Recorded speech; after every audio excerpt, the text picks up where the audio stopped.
არ ვიცი იცით თუ არა, რომ თითქმის 1 წელია საქართველოს საზღვარზე შემოსვლისას პრობლემებს აწყდებიან უცხოელი ჟურნალისტები. ამიტომაც ახლა მე მოგიყვებით რა ხდება. ამ ამბავს ყურადღება ჯერ კიდევ 2024 წლის ოქტომბერში საპარლამენტო არჩევნების წინ მივაქციეთ.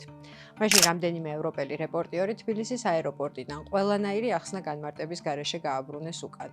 მათ ეჭვი გაუჩნდათ, რომ საქართველოში შემოსვლა წინა თვეებში თბილისიდან ხალხმრავალი დემონსტრაციების გაშუქების გამო აეკრძალათ. აი იმ საპროტესტო გამოსვლებს აშუქებდნენ, რომლებიც რუსულ კანონად ცნობილი, ეგრეთ წოდებული უცხოეთის აგენტების კანონის წინააღმდეგ იმართებოდა 2024 წლის გაზაფხულზე. 2025 წლის დასაწყისში უკვე იმ ჟურნალისტების ნაწილიც ვეღარ შემოვიდა საქართველოში, რომლებიც 2024 წლის მიწურულს ნოემბერსა და დეკემბერში ანტისამთავრობო გამოსვლებს იღებდა. საზღვრიდან გაბრუნებულებს შორის იყვნენ რეპორტიორები, ვისაც საქართველოში ჰქონდათ ბინადრობის ნებართვა და ჰყავდათ ოჯახი. ბოლო 1 წელიწადში ასეთი შეზღუდვა 10-ზე მეტ ევროპელ რეპორტიორს შეეხო. ბოლო გახმაურებული შემთხვევა თვითმმართველობის არჩევნების წინა დღეს მოხდა, როცა იტალიელი ჟურნალისტი სომხეთს საქართველოს საზღვრიდან გააბრუნეს უკან. Stopped at the border.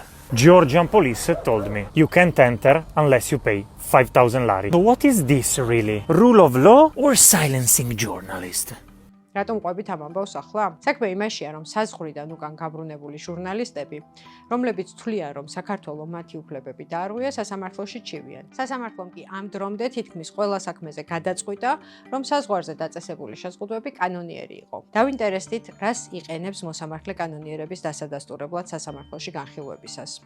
ირკვევა, რომ მესაზღვრეები გადაწყვეტილების მიღებისას ხელმძღვანელობენ სახელმწიფო უსაფრთხოების სამსახურის, ანუ სუსის კომენტარით, როგორც ამას სასამართლოში უწოდებენ. ეს არის დოკუმენტი, სადაც ამა თუ იმ პირის შესახებ არის ცნობები. თუმცა რა ცნობა, რა არის ამ კომენტარის შინაარსი, ეს იცის მხოლოდ მოსამართლე. ჩვენ დოკუმენტი არ გვინახავს. რამდენიმე ადვოკატმა დაგვიდასტურა, არაოფიციალური არხებით ნანახი გვაქვსო. რას ამბობენ სასამართლოს ხდომებზე თავად ჟურნალისტები? ჩვენ ამ ამბავზე ვრცელი სტატია გამოვაქვეყნეთ და მის წაკითხვას გირჩევთ. ასევე გაგახსენებთ, რომ საქართველოს საზღვარზე პრობლემები ევროპელ რეპორტიორებამდე ჰქონდათ ასევე რუსეთიდან და ბელარუსიდან რეჟიმის მოწინააღმდეგე აქტივისტებს და ჟურნალისტებს.